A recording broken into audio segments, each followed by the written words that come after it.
Assalamualaikum warahmatullahi wabarakatuh. Di mana saya akan memaparkan tentang penelitian saya di tahun 2019-2020 di semester ganjil.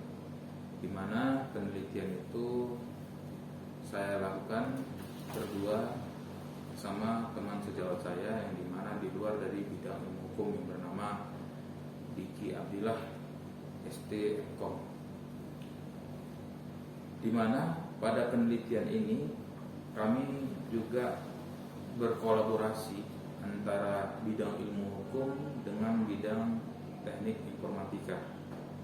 Di mana harapan kami dengan adanya penelitian ini bisa memperluas masing-masing bidang keilmuan, baik dari bidang ilmu hukum dan juga bidang ilmu teknik informatika.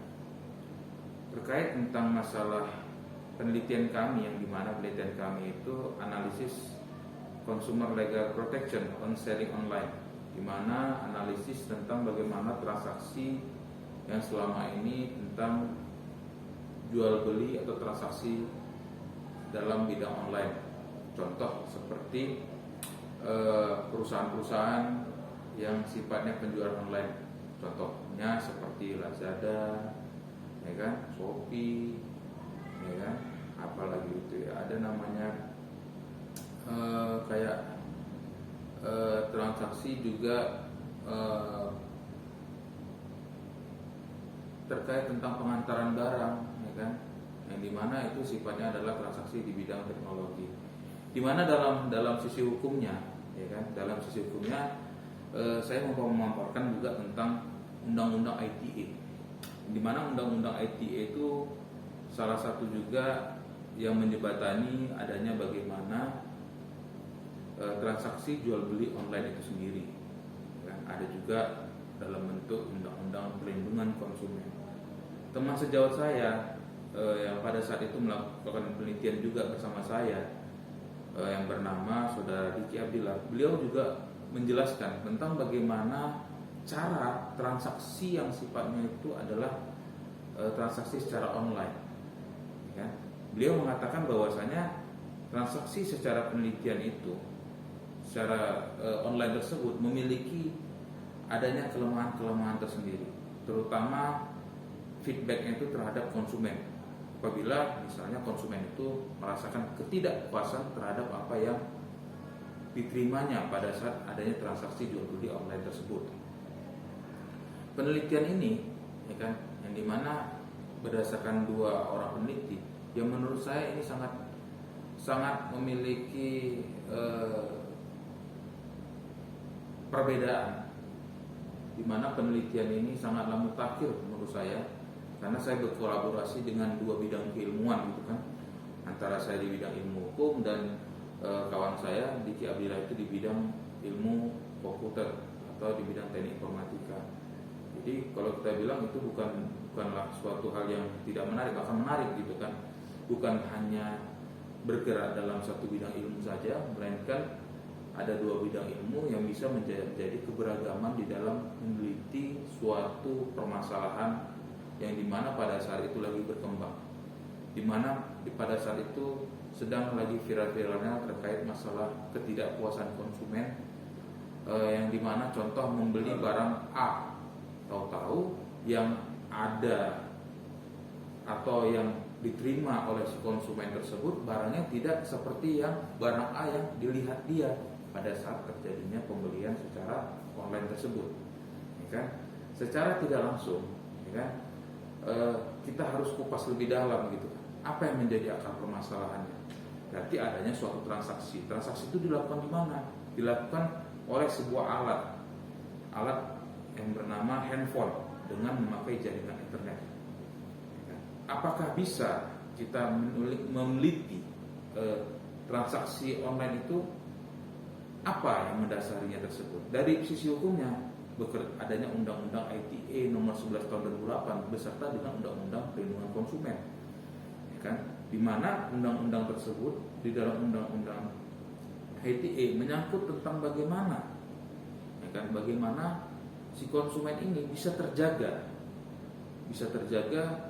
pada saat dia melakukan jual beli barang secara online. Jadi oleh sebab itu kita harus meneliti lebih dalam pada saat itu. Jadi hasil penelitian itu juga sangat baik gitu kan, jangan sangat berimpact terhadap baik para pelaku usaha ataupun juga konsumen.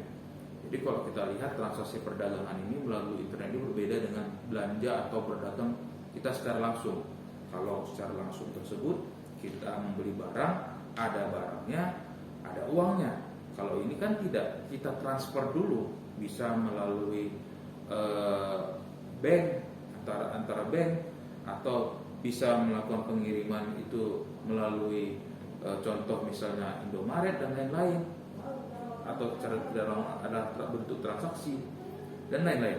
Jadi kalau kita lihat berdagang di dunia nyata itu atau melalui e-commerce itu atau pembelian itu sangatlah berbeda, ya kan? Karena salah satunya itu menimbulkan rasa kepercayaan itu yang menjadi sulit antara konsumen dengan si penjual, ya kan? Jadi kalau jika sudah menemukan barang yang diinginkan, pengirim pun akan mengirimkan barang yang telah dia jualkan, ya kan?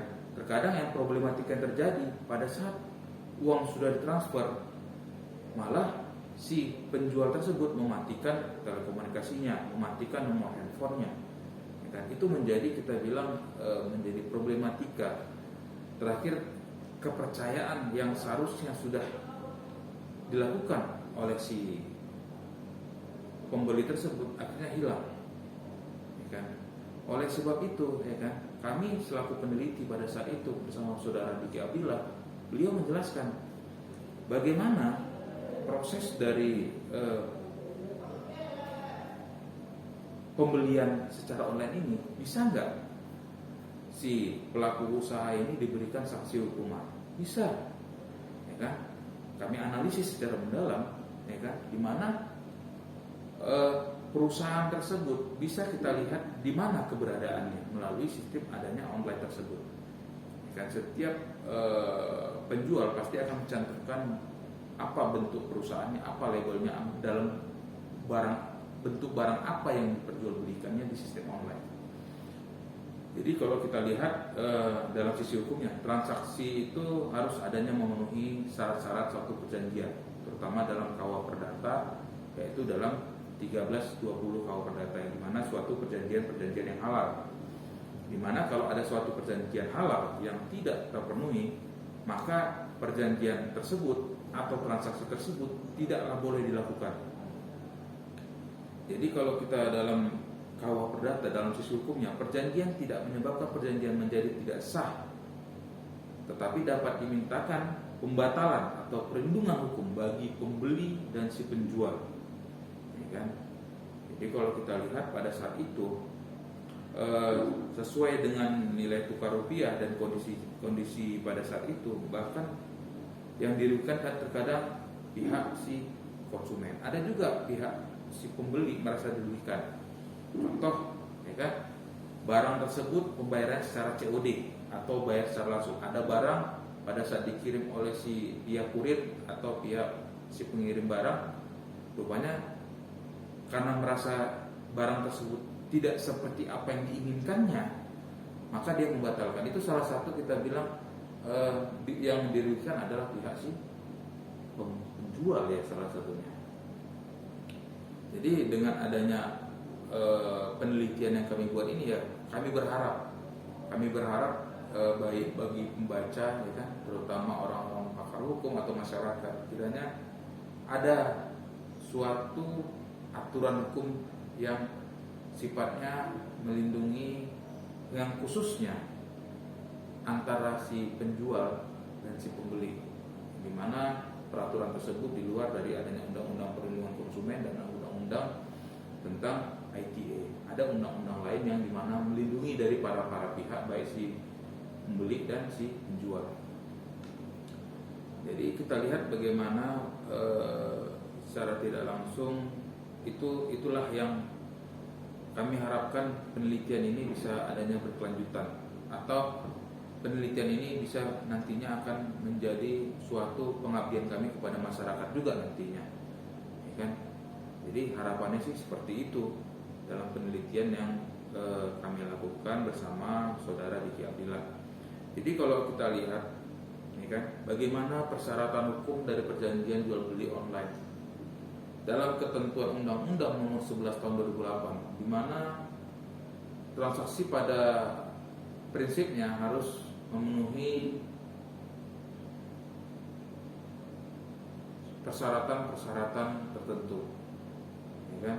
Di mana persyaratan tertentu tersebut, apa barang yang diperjualbelikannya, ya kan?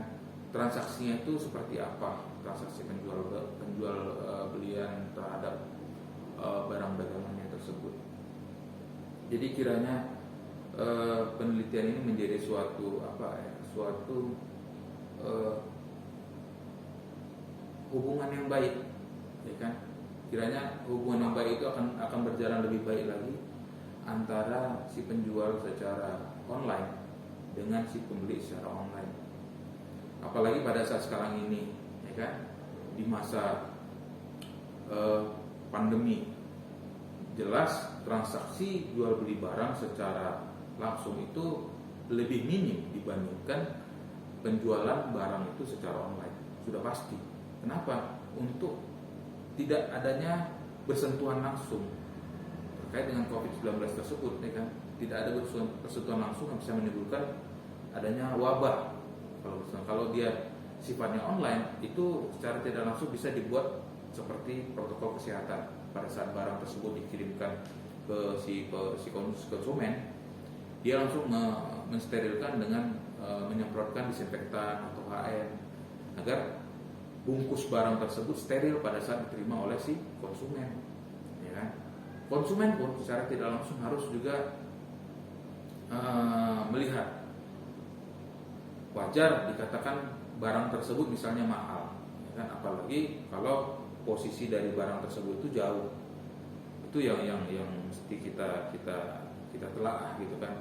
Terkadang ada kita membeli barang tersebut harganya terlalu mahal, ya kan? Kenapa? Ya salah satunya karena letak dari wilayah dari si pengirim dan yang terkirim itu jauh. Contoh misalnya barang tersebut posisinya yang mau dikirim itu di Asahan, sementara barangnya dari Surabaya atau Semarang. Jelas proses dari pengiriman barang itu pasti memakan waktu yang lama, mengikuti proses dari pengiriman barang dari mulai pengemasan sampai ke tempat kurir dan lain-lain. Jadi secara tidak langsung wajib untuk kita analisis tentang bagaimana transaksi di dalam jual beli online. Apalagi pada saat 2019 itu yang terjadi tersebut, terutama yang konsumennya perempuan. Ya, pada saat kami menganalisis tersebut, dari corak warna, dilihat dari corak warna tersebut, rupanya warnanya merah maron, rupanya dilihat pada aslinya itu warnanya merah muda. Jelas itu kita bilang haruslah dilihat betul-betul kualitas dari barang tersebut. Jadi kiranya dalam perjanjian jual beli tersebut haruslah memiliki rekening bersama atau rekening berjalan, haruslah jelas-jelas, ya kan? Si pengusaha rumahan atau lain-lain haruslah jujur, yang diharapkan dari kami selaku peneliti agar tidak terjadi lagi problematika atau permasalahan dalam transaksi jual beli online tersebut. Itu saja yang bisa saya sampaikan selaku saya sebagai penulis juga dan bekerjasama dengan Bapak Diki Abdillah selaku peneliti kedua, di mana penelitian itu dilakukan di tahun 2019 yang sudah dimuat juga di dalam prosedur. Demikian saja yang bisa saya sampaikan. Wabillahi taufiq wal hidayah. Wassalamualaikum warahmatullahi wabarakatuh. Sekian.